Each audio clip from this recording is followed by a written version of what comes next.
Hello. Hello, Sue. Hello. Oh, good. I've been on the call for a bit. And I heard all about how you needed water. And I'm sure that a few people might have done, actually, because we've now started the recording. So I was just making sure that everything is fine. But we are live and kicking out to the world, Sue. If you wanted to say a few words about today and about Giving Game Day, we'd be so delighted. Hopefully people can see my screen. Okay, thank you very much, dear. Thank you very much, everybody, for joining us on this call today. How funny. I was having a bit of a moment getting into the call. It is fantastic to have so many of you on the call. We are absolutely delighted to have you joining us on the day when we're celebrating the fantastic work of Giving Game Day everywhere. There's a lot of stuff going on here in the UK because it's the last day of our Responsible Business Week, and we could culminate the whole day with the fantastic work of what you have been doing in the Global Partner Network. So thank you, everybody, for joining us. And we really want to take the opportunity to explore and share some fantastic ideas that you've had, what you've achieved, and what's been achieved for so many people in so many communities around the world, to really bring together the power of business and volunteering to support the community and serious social issues we have in our communities. Just to give you a quick overview, hopefully it's good for you guys to know that last year, with almost 250 companies participating and 310 community partners, only over 43,000 people were benefiting through the Giving Game Day activities of last year. So this year, with over 21 partners participating with us, we're looking for an absolutely fantastic year. Some of you we know are actually active today, and so congratulations Argentina and congratulations Guatemala for the work that you're doing. We are really so impressed with so much all of you have done. So really, I wanted to just welcome you. Thank you for all your incredible work over the years, and to look forward to a fantastic year where this year we're looking to having 21 partners participating in the program, if not more. And under Lydia's directorship of this webinar, can I please hand you over to Lydia, who will introduce you to this wonderful session. Thank you, everybody, for your participation. And Sue Adkins, the International Director here for the community, I couldn't be more proud of the work that we're all doing. Thank you so much.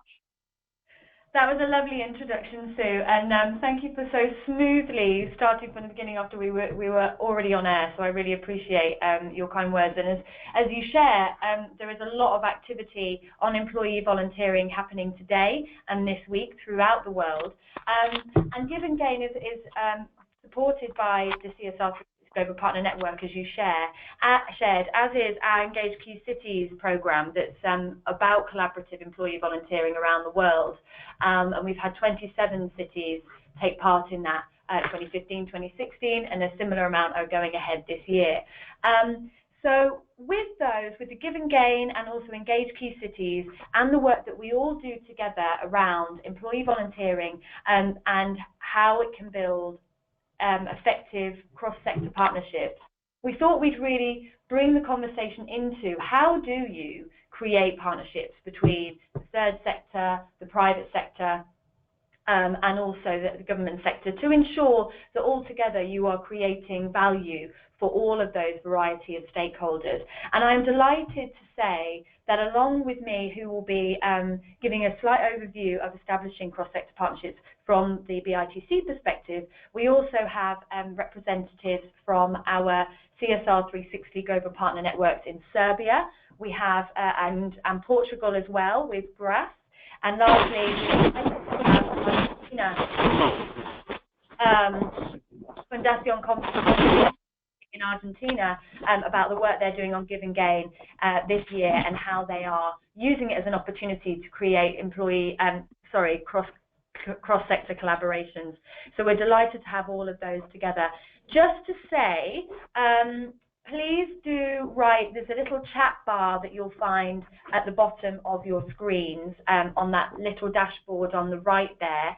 If you do have any questions throughout the session, then please do type them in there. If you are able to put your microphones on mute for now, that will help make sure that our the hearing for most is kept at the best it could be, because we don't want a lot of interference. So without any further ado, I will begin with sort of our perspective of business in the community on creating successful cross-sector partnerships. Many of you who were on our webinar last month around successful community investment would have seen this slide around the 5 principles of community investment. And it really goes through from the need of the organisation and the partners involved to working in partnership in the community, planning and managing your resources, inspiring, engaging employees, and measuring and evaluating. For us, really, working in partnership is a key part of community investment initiatives generally, and making sure that what you do together makes value for each of the stakeholders, that you have clear objectives, and that ultimately you're able to evaluate those as well. So it's partnerships part and parcel of community investment overall. Just a little bit of background then on why our partnership's important, and an interesting piece of research by CNE Advisory Services. They have a barometer on corporate NGO partnerships annually. So this was from 2016, and what it's showing actually is that they are seeing from corporations and from NGOs that partnerships are increasingly important in ensuring that businesses and NGOs can achieve what they need to, either commercially or in terms of their social drives, that having a partnership together across sector is really, really key. You can see there among NGOs, 36% said that cross-sector partnerships are going to be much more important over the next 3 years, where 56% of NGOs said it was more important. Corporations are similar, so 25% said it's going to be much more important to partner with NGOs over the next 3 years, and 50% more important. And on the right there, you can see some reasons why organisations, both NGOs and partners, believe that it is becoming increasingly important to work together. External pressures from stakeholders, the importance of needing to raise funds from NGOs, pressures on resources for driving the need to partner to reduce costs on both the corporate and partnership angle, NGO angle, increasing the recognition of companies and NGOs as well.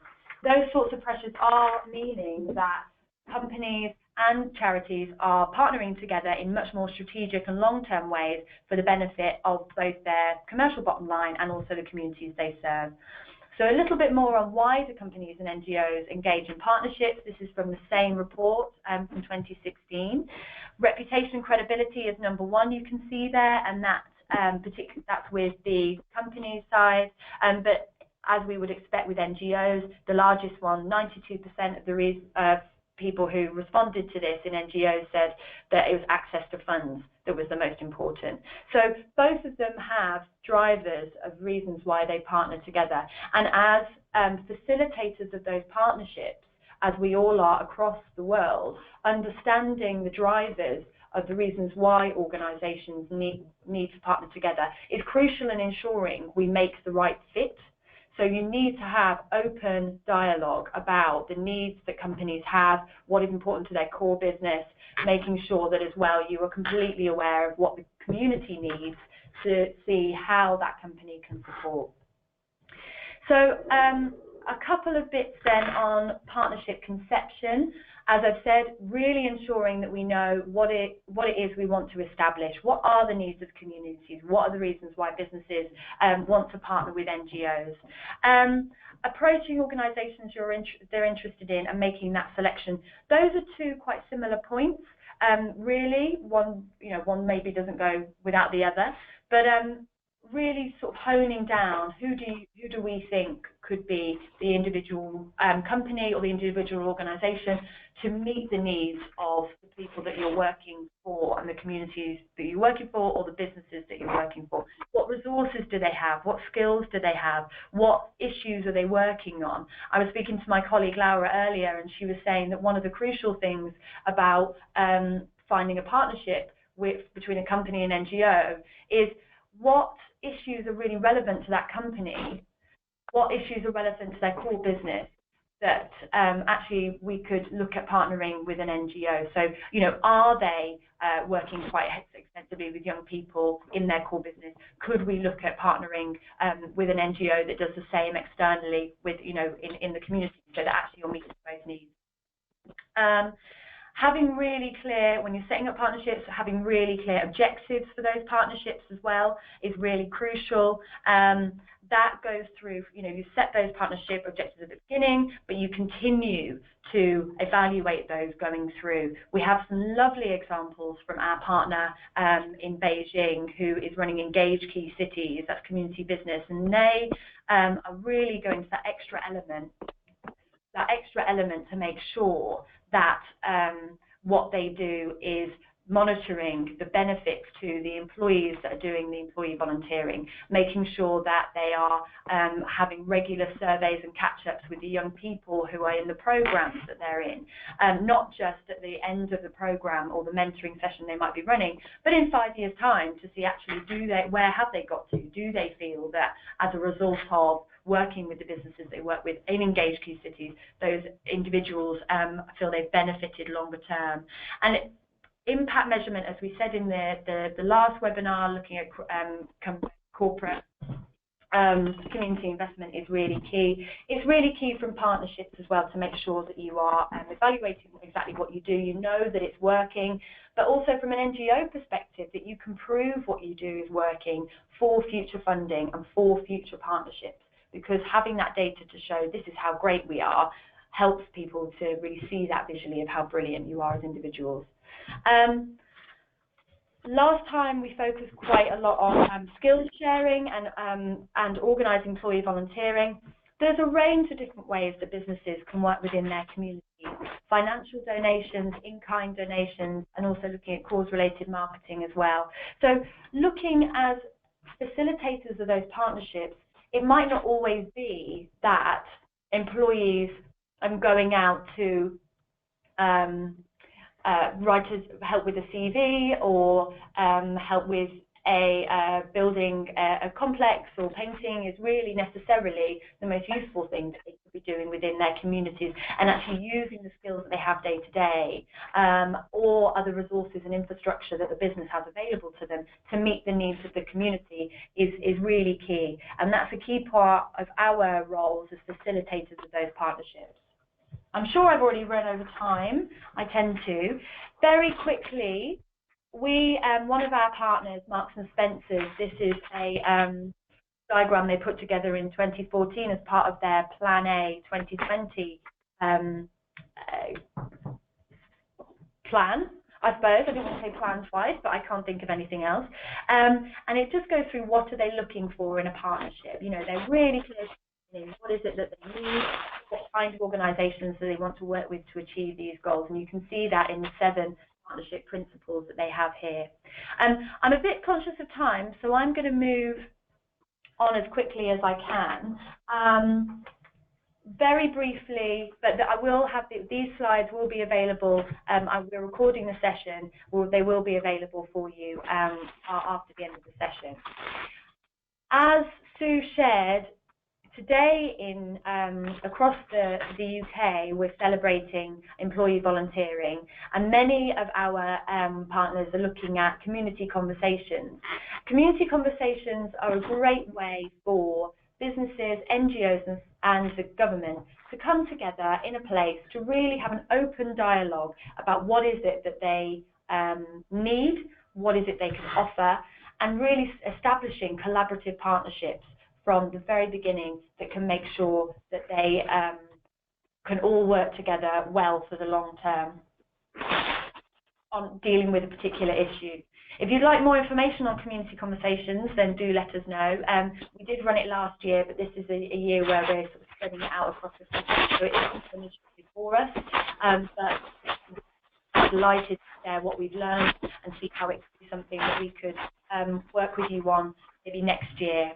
That's enough of me talking. I'm going to now hand over to Anna in Serbia, the communications specialist, SmartKolektiv, and she's going to speak about working partnerships.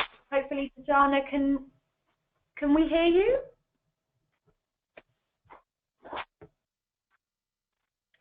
Let's see where. Oh, maybe I've got her on mute. That was completely my fault. Tajana, can you hear us? Yes, I can hear you. Can you hear me? Hello. Yes, we can. Hello there. You well? Okay, great. Well, hello to you and to all the other colleagues on the call. It's great to have the opportunity to present shortly some of our work in this area in the past 3 years. Can you hear me okay? We can hear you fine. There is a little bit of issues with somebody's line on the call. If we can make sure that everybody is on mute, apart from Tajana and I, then that would be really helpful, because there's a little bit of feedback, I'm afraid. But no, Tajana, we can hear you loud and clear. So I've got the slides in front of me, and just let me know when you want me to change your slides. Okay, great. Thanks a lot. Well, I would like to just give a short introduction to what our volunteering engagement has been. For the past 9 years, every May, we organize a corporate volunteering action. Mainly, it was held in our city, Belgrade. It's called Our Belgrade, but next to that we also had a couple of volunteering actions in other cities in Serbia. This time I will focus on the action that happens in Belgrade every year. Back in 2009, when the action was established, the corporate volunteering concept was not quite well known actually in Serbia, but this action has helped to promote the corporate volunteering concept, and actually we have managed to animate and include many other influence stakeholders in this action as well. So throughout the years, we had many state officials who have joined us in this action, as well as ambassadors, and also many public figures who helped to promote this concept in Serbia. So if we could go to the next slide. There you go. Yes, great. We could see some of the results that this action has so far actually gained, and in the past 8 years we managed to engage over 3,000 employees from more than 30 companies, and according to our estimate, about 10,000 fellow citizens were influenced or impacted by this action, and gain some positive impact on their lives through this action. So as a result of these efforts, almost every more relevant or larger, so to say, company in Serbia actually has developed their own corporate volunteering program, or is actively involved in our actions as well. And in the aim to kind of promote this concept to our citizens, we had a couple of efforts in the past. One of them has also been a street exhibition on the in the center of the city of Belgrade. We had a street exhibition on the 5th anniversary of our action, where our fellow citizens had an opportunity to actually see through these exhibitions, through the photographs, the efforts that their co-fellow citizens from the companies actually have put in the past 5 years. If we go to the next slide, we can see the rest of the way that we try to innovate our action. We actually try to engage the citizens in the action in the way that on the day of the realization of these volunteering actions, we organized a collection of donations from citizens, which later on were distributed to the various groups of citizens who come from vulnerable groups. And next to that, we also had many of our responsible business forums, companies who have invited and hosted their partner companies in the action. So in that way, they actually also help with the promotion of the concept to other companies as well. And one of the other aspects is the way that we try to engage with the local community is actually trying to respond to the most urgent needs of the community. And in 2014, we have organized a to the floods that happened in Serbia, and we managed to collect a very significant amount of goods and distribute them to those in need, as well as many of our companies have put their services and logistical capabilities towards the managing this disaster. And later on in that same year, we actually organized the employees of the companies, and they helped with sanation of the houses which were damaged in the floods. So these have been the efforts to engage the community throughout the year, and this year we actually have gone a little bit one step further and engaged the community online. So if we go to the last slide, finally we can see this is our promo post on Facebook, where we targeted the audience in our city and asked them to nominate the activities for our volunteering day. And the result of that was that we actually chose 3 of the suggestions, and we are going to have the volunteering activities held there in May, on 27th of May. And on this slide you can actually see what those activities include. So we'll work with association which is gathering people with disabilities, and we'll try to beautify and then repair and fix their headquarters in the city, and we'll have a little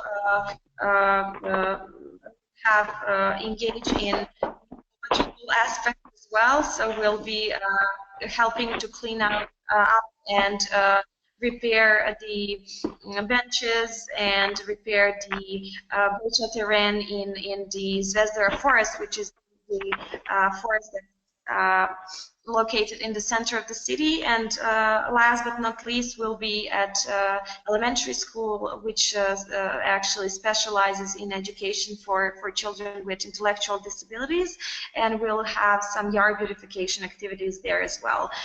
So this was our attempt to engage our community firsthand and try to learn more about what are the most urgent needs. And we've chosen the activities that are suitable for our volunteers to actually realize, and hopefully we'll have good results after the action as well. Thank you so much. It's fascinating to hear all the different things that you've been doing over the year, and how this year using social media as a way to connect with a wider audience is just fantastic. It's something here we do what we can to really reach the furthest to reach communities and the most vulnerable individuals in communities through our networks. But often that isn't so easy, and so finding channels and ways to reach people that you haven't been able to before, like using social media and using Facebook to discover new community groups and new areas that might need help, I think is a really interesting way of working. And it's a nice way as well, Jana, I'm sure that you've had a lot of engagement with the community as a result, because they're bringing their thoughts, they're bringing their voice to the table to go, actually, this is what we need in our local area. Yes. That was really kind. Thank you so much for sharing it with us. We're going to move swiftly on. As I say, if you have any questions that for any of our speakers or generally your thoughts, then do type them in the chat or the questions sections of your little dashboard, toolkitty, go to webinary thing there, and then we'll be able to address those in the discussion at the end. I'm going to swiftly, thank you so much, Dijana, again, for sharing your thoughts with Serbia. I'm going to move swiftly on now to our partner in Portugal, GRAS. If Mariana, if you're in and with us, hopefully I will de-mic you wherever you are. There we go. Bear with me. It's definitely me, not you, Mariana, so don't worry. Mariana, can you hear us? I'm here. I'm here. Fantastic. Hello there. Are you well? So hello, everybody. I'm from GRACE, a non-profit association. We are a non-competitive business founded in 2000. And GRACE means a group of reflection and support to corporate leadership. So is that what we do? Can you move to the next slide? We represent 150 companies, international big companies, medium and little companies with kind of 2 or 3 employees. So we represent a lot of different companies. About this subject, if you can move to the next one, please. We started, the next one? Sorry. In 2014, we realized that we had so many requests from NGOs asking for help in order they could get a better approach to business, to companies. They didn't know how to approach an NGO, how to start, not even how to send an email, like basic requests. So we decided to organize this workshop and this manual just for NGOs. The main goals was empowering community and local leaders to mobilize resources, particularly through the relationship with companies, increasing fundings, and raising awareness to the importance of a process of quality and transparency. Because at least here in Portugal, a lot of NGOs, the most they are not organized, so they just go to a company. Oh, I need money for this, and this was a really a process of raising awareness to this compromise and to this to the organization of the project.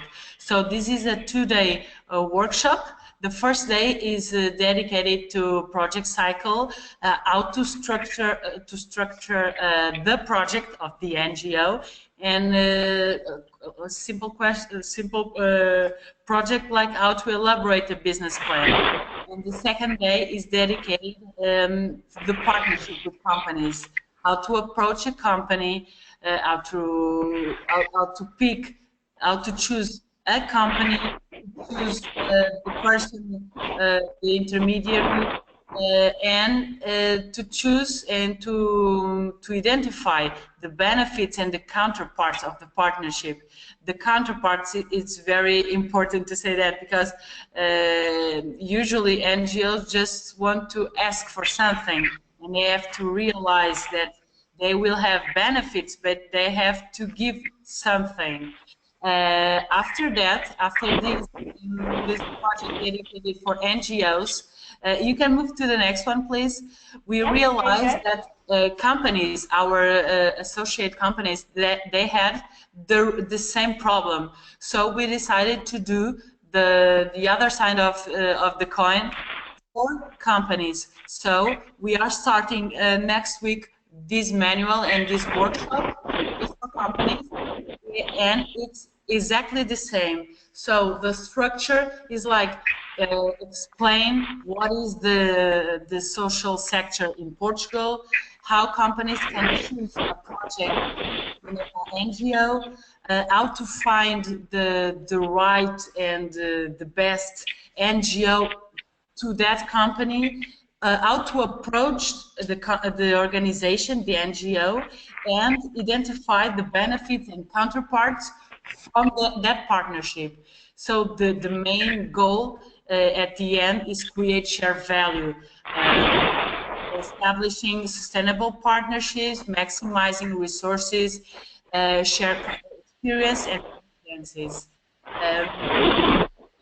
These two workshops and manuals, one for NGOs and the other one for companies. The next one.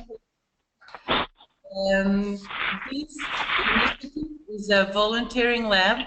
It's the third time we have done. We have done the third one 15 days ago. And an event for both for companies and NGOs. It's an event for both. The objective is to promote exploration, sharing good practices of partnership and volunteering projects, and developing strategies for planning, implementing, evaluating innovative and successful volunteer projects. From this lab, we did this guide. It's a corporate volunteering guide for both, with practical tips, both for companies and for NGOs, in order to create successful employee volunteering initiatives. Just for example, the first volunteering lab was dedicated to effective partnerships with case studies. The second one was dedicated to social impact evaluation, and this one was dedicated to ethics and communications in the partnership management. Every year we identify pertinent areas of study for companies and NGOs in order to can work together. And that's it. Thank you. Thank you so much. Thank you so much, Mariana. I'm fascinated by the journey that you went on with manuals and workshops for NGOs initially, to support them in gaining funding, but then realizing that actually the conversation that companies are having it the same way at the other end. So how do they decide on the right charity to work with, and how do they actually approach it? And it's great that you have those matching but differing guides and workshops for towards it. Just out of interest, Mariana, are they available online for people to look at after the call? Or? I'm sorry, I'm not listening very well. What did you ask me? Sorry. I asked you, with the manuals that you've made about creating partnerships, both NGOs and also companies, are there any links that you could share with us to be able to send out with the slides that we have? In Portuguese. It's just in Portuguese. Yeah, okay. Well, I can share, but I can share. I can translate some kind of some of the principal part. It's in Portuguese. Oh, okay. Well, I really appreciate you giving us the top line here today and being able to share. And I, as well, hearing shared values we spoke about this week in Responsible Business Week, looking at how different companies can come together to create value, not just for their shareholders and the community groups, but also individuals in between, the employees, the supply chain, the local government, looking at all of your stakeholders and thinking how can we actually provide value for everybody through our partnership. And I'm delighted that your resources are doing the same. So thank you so much, Mariana, for sharing that. Thank you. With me. Okay. So we've gone through a little bit about things that are happening with establishing partnerships. But what do you do once you've created a partnership? You have, so we talked about you've decided on your partner. You've made sure that actually your objectives are completely, this is Mariana saying thank you. She said thank you, so I'm going to move swiftly on that. But you've established your partnership in terms of you know exactly which partner you want to go with, know what your clear objectives are, and you've made sure that the two of you have beginning this open dialogue. The open dialogue is important not just at the beginning, but throughout, at all points with any kind of partnership. Even that being, I hate to say it, it's not very PC, but it's like having a husband or a wife. That constant communication is really key. And partnerships, they are about people. Those people are bringing different. They're bringing different value to that partnership. I think often we see a partnership between NGOs as being the company giving, but actually the NGO is providing a amount of value to that company as well. And so it is a partnership and an open dialogue with two equal parties. That said, they are different things, as we said. So really defining what goals are for both parties is really crucial. Is it that the company are providing employees while the NGO is providing the infrastructure to do that? What actually are those roles and responsibilities and the deadlines as well? And we talked about mutually beneficial targets earlier. The importance of making sure you've got clear objectives, making sure that is both beneficial for the community, for the NGO, and also for the business themselves. And any thoughts on that are really, really important. And as I mentioned again, this is quite repetitive, but constant evaluation is to make sure that looking at, is this partnership right for us both? Are we meeting what we promised to? How could we improve this? This week, in Responsible Business Week, we had two of our corporate members speaking about their partnership together. That's GSK and Barclays. I've got the link at the bottom there for a report that they produced with Accenture, looking at some of the top tips that they had around creating successful partnerships and making sure that what you're doing is working for the both of you long term. It's a really interesting piece of work that has been put together.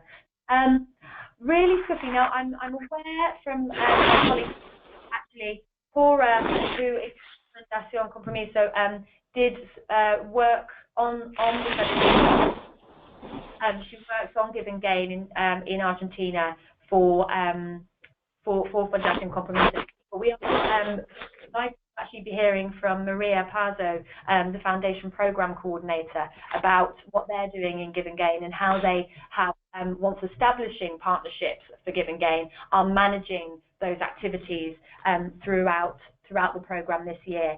So I'm going to do my utmost. Here we go. I've unmuted you. Wait a minute. No, I haven't.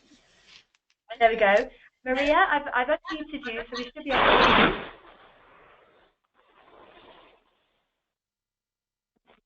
Hello, can you hear me? Hello, we can, Maria, we can. Hello, are you well? Perfect. Okay, so my name is Maria Paso. I am coordinator at Compromiso. And I'm going to be talking about what business and community and Give and Gain actually mean in Argentina. So if we can go to the next slide, that would be wonderful. Yeah. There we go. Another one. And again? Yes. Perfect. So what we can see here are a bit of the numbers that we got from last year. Most of the activities actually actually report from Buenos Aires and the Greater Buenos Aires area. And this was, you know, that we took actually the week to promote corporate volunteering. We have about 72 activities, over 6,000 direct beneficiaries, over 4,000 hours of corporate volunteerism. All in all, 25 companies. And when we do monetize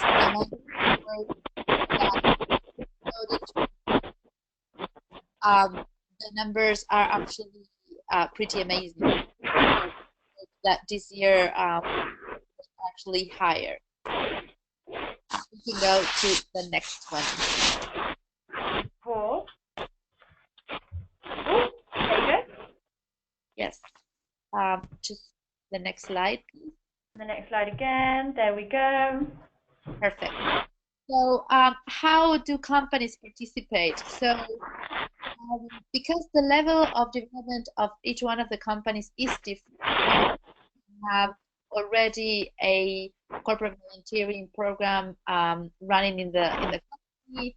All of the other more, you know, sporadic. Have ways we participate in the Give and Gain. One is through sponsorship. The other one is each company just report their own activity. And then for the companies whose level of development in terms of corporate volunteering is lower, we actually customize activities for them by matching NGOs that we feel that might be a good fit for the type of volunteering that, you know, they might be able to provide. This is, you know, actually what takes us most of our time. But it's actually really nice to see companies, you know, going into corporate volunteering and engaging and embracing, you know, the program and coming back the next year for more. So we can go to the next one, please. So unlike, you know, many of your European countries, corporate volunteering in Argentina is more new, and it became a response to the 2001 crisis. It was a huge social and economic crisis, and companies felt that they had the ability to be part of the solution. So Fundacion Compromiso started working with these companies, showing them that they could engage with the community through corporate volunteering and you know, help to be part of the solution.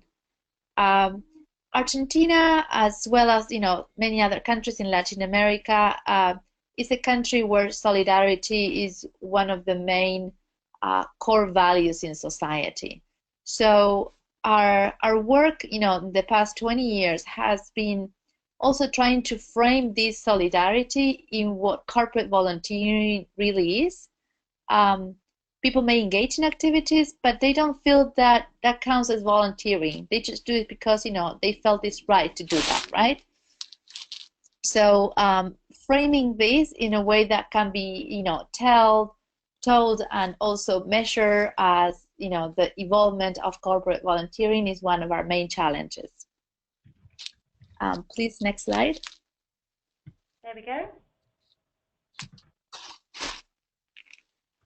So our most recent study, this dates back to 2015, shows that about 93% of the companies have some sort of corporate volunteering program, and they believe that it is important not only to engage, you know, in something that has more social value, but it also fosters employee loyalty. Of course, employers actually employees who work at companies that have these programs, they feel that, you know, it's not just about the profit, it's about, you know, the people as well. And also it has proved that in many cases these volunteering programs help to develop new skills. Sometimes, you know, the lead of the volunteering program might be, you know, someone in the lower ranks of the company, and therefore developing leadership skills that wouldn't be able to develop, in the current, position. Next slide, please. There you go. So what is it that we do and we promote at the Give and Gain Day in Argentina?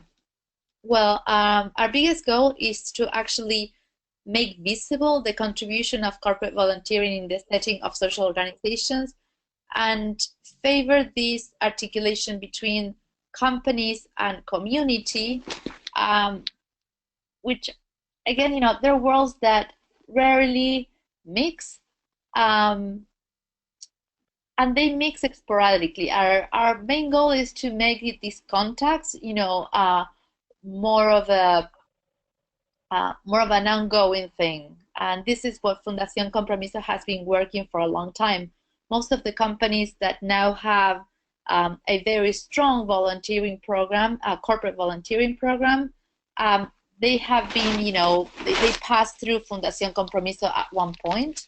The beautiful thing is when you actually let go and they follow the thing on their own because they have enough resources dedicated to make it work. So next slide, please.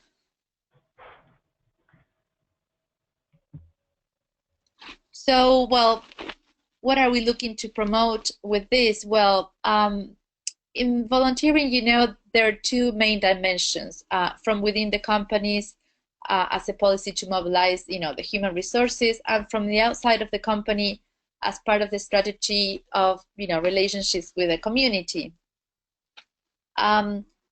It's been our understanding that the first dimension is probably, the one that needs more work and the one that we need to promote more.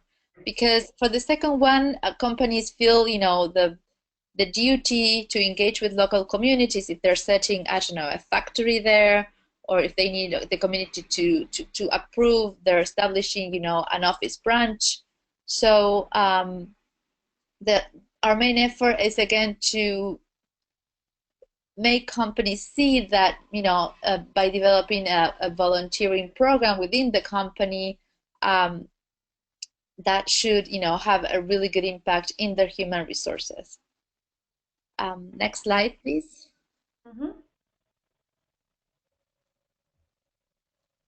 How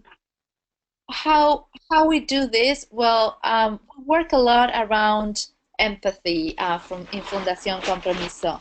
And why is that? Because we believe that the best results are achieved when the company's employees actually feel empathy with the beneficiaries of their volunteer, activities. To this end, it is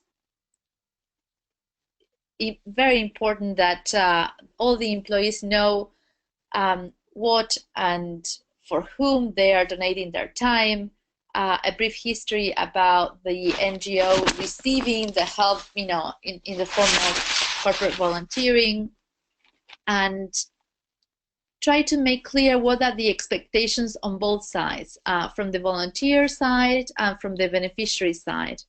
And the main goal is for this relationship to last not just 1, 2, 3 interventions because of the give and gain, but because the company actually takes ownership in this relationship, and the relationship actually, exceeds, the give and gain period. And well, this has been the case for many companies that we have worked with, and well, I believe, again, empathy is key in the cause, key in identifying what actually moves you as a company to help others, and also from the beneficiary to understand what the volunteer can do for you, right? And ask the right questions and ask the right help. Can we move to the next slide, please?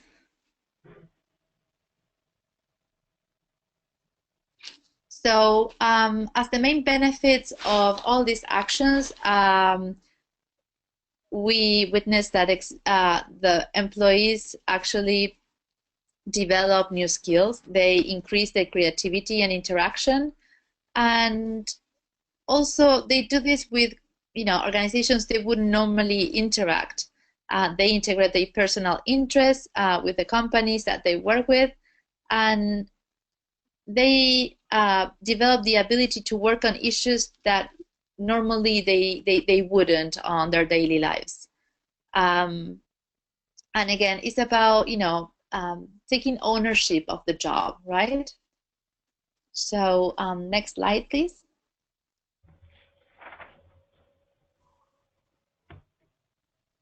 And I'm gonna give you a couple of examples from last year.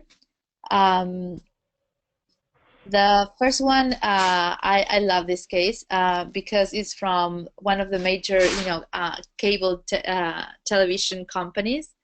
And as you know, cable requires a lot of wiring, right? So the partnership that Fundacion Compromiso helped to develop was between this cable company and a mental health hospital that also runs a cultural center for the patients. So the cable company actually did the whole wiring of the hospital, not only for the cable but the actual electrical wiring. And these are very capable electricians. But to do that, it wasn't just a one-day activity. It was about 5 to 6 encounters that happened, throughout a year. And it's interesting to see the relationship between, the hospital employees and the cable company's employees, the mental patients, and again, the empathy that actually came from working together, right? Into seeing what the other one needed to be done and what the cable company was actually able to deliver. In fact, once the cable company saw what the real needs of the organization, the hospital, were, they decided to go above and beyond and deliver much more than they had actually agreed at the beginning. The experience was so fulfilling on both sides that the cable company now is looking at replicating this experience with another hospital. So hopefully we'll be able to report that next year. And we're talking about, a crew of over 30 people, 30 electricians. That actually makes us think about, a new way of making pro bono in a way. When we think about pro bono, we think about these, lawyers or accountants, donating their time, using what they know best for, different causes of people who cannot afford them. But this is a major cable company using their best employees with their technical capabilities to actually solve, a huge problem, which is, faulty wiring in hospitals in the city of Buenos Aires. Our hospitals are quite dated, and sometimes the buildings, they haven't been rewired for years. So, and this is very expensive, and, the fact that they can do something about that is amazing. The next one, please. Mm-hmm. So if you want to follow us on social media, you have all the links there. Hopefully we'll be reporting on many activities on this Give and Gain 2017. And again, I think the story with the cable company is this is the first chapter of a very long series. So there will be many more beneficiaries on that side. Thank you very much. Thank you so much for sharing those thoughts with us. And I'm chuffed that we're able to have the technology to be able to hear from you, considering how far away we are from each other. Your points, for me, there's two things that stand out with the brilliant presentation that you shared. The first one was your emphasis on ownership. And I think that's something that we haven't necessarily touched on as yet. The feeling that actually the companies involved and the NGOs involved actually are fully involved, as you say, in an empathetic way to each other and to the issues that they're tackling, and that the ownership is a really, really lovely word that you've used. On that ownership and the way that companies should approach working in partnerships. I appreciate you also talking about them really understanding the benefits they're getting within the company themselves, because often that can be something that is difficult to articulate, it can be something that's difficult to measure, but actually there are really true benefits there for companies to work in their communities, as we all know through working with so many of them across the CSR360 Global Partner Network. So, you sharing those commercial benefits with everybody from your perspective is great. And on a personal note, I have read that case study, the one that you shared about the cable company and the local hospital. Actually, it was this week. And it brought me really close to tears. Laura and my colleague who's sitting in the room is laughing at me, but to go that extra mile with the skills that company had to give individuals who are incredibly vulnerable at a certain point in their life an opportunity to feel like they're connected to the outside world is tremendous. And I'm so delighted to hear, Maria, that that company has gone on to support hospitals in lots of different, in a similar way across Buenos Aires and Argentina. That's really good news to hear. And from speaking with Dejana and SmartKolektiv, I know that the activities that she and her team put together in Serbia for businesses often mean that initial introduction from a third party means that NGO and that business get to know each other and see where else they could partner. So it's a really great example of start small and actually in one project, and then that partnership will grow and grow as time goes on. So thank you so much, Maria, for sharing those slides.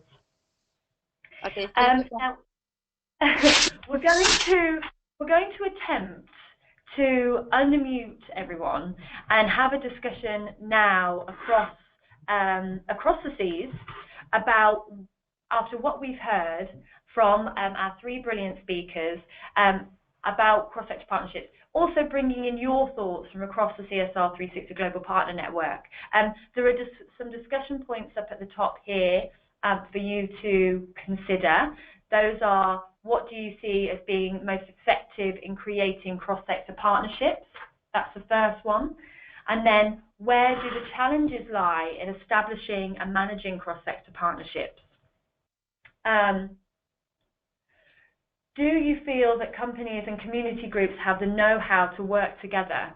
Now, what's interesting about that is we did have a question while people were speaking about how can you get NGOs, the public sector and governments to talk to one another. Actually sometimes it's difficult as Grass shared for those different stakeholders to actually know how to make that approach. And so what can we do to help them have that understanding, and actually what forums can we put in place to make sure that individual organizations can feel they can reach out across sector. And then finally, you may see a theme here with all the engagement activities we've been doing across the CSR360 Global Partner Network, but we are so interested in hearing how you use the Sustainable Development Goals as a framework for understanding what needs to be done in communities and how companies can support in that. So those are my 4 questions. If people have more, then do type them in the box. I'm now going to attempt to unmute you all. Taking its time. I'll do it individually maybe. I'm doing it one by one.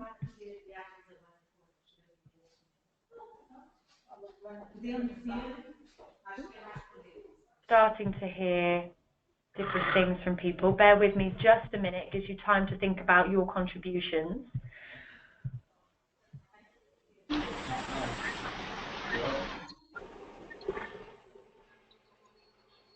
Okay, nearly there. So,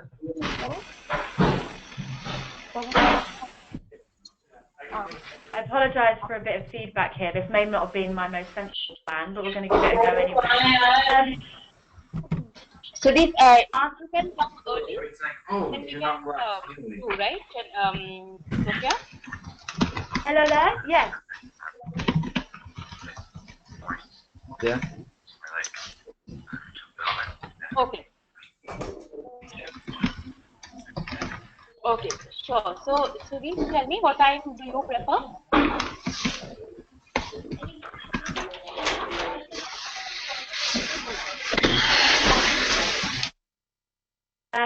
I was trying to hear from people throughout the with different people coming through, but I think there's so much interference from different parts of the world. It's quite difficult for me to do that, which is such a shame.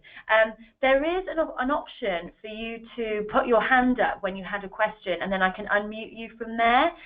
If people did have thoughts and contributions they wanted to share, then please feel free.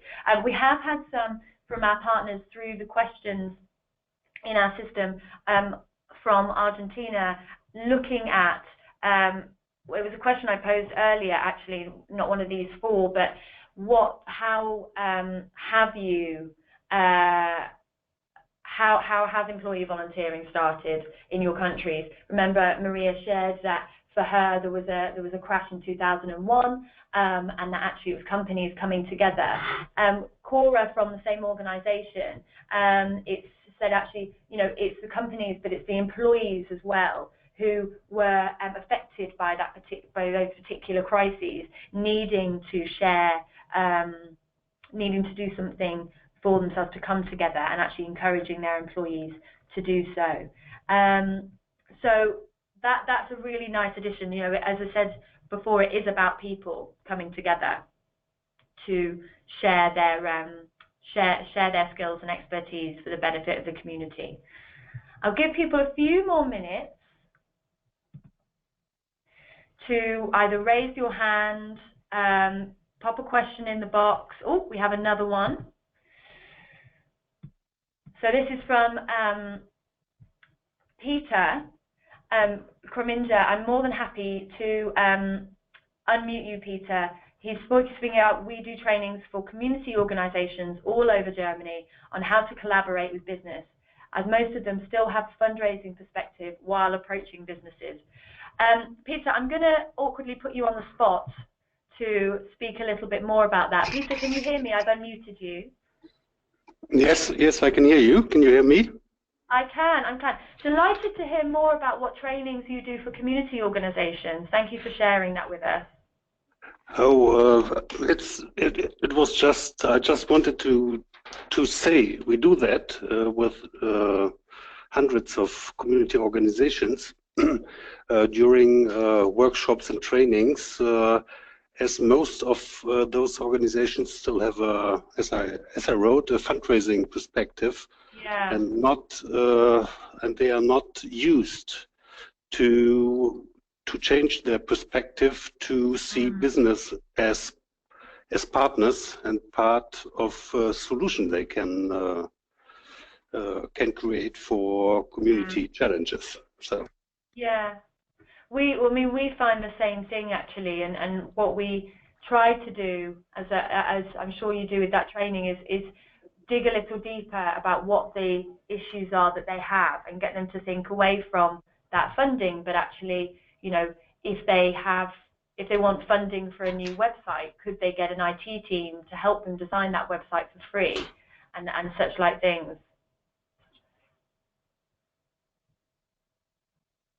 Well, thank you so much for sharing that, Peter. I really appreciate your thoughts there. I can see that people are relatively shy. I'm sorry if you. Oh, no, I'm still. It is relatively shy, but I appreciate people dialing in to hear from our lovely speakers that we have had today. If there are thoughts that you had on the discussion points here, then please do email either Laura or I about any of these points or anything that you've heard from this webinar today. I do hope that you found it useful. Thank you so much to our brilliant speakers in Dejana from SmartKolektiv in Serbia, Mariana from Grace in Portugal, and Maria from Fundacion Compromiso in Argentina, and also Cora for typing in a few extra points there throughout the presentations.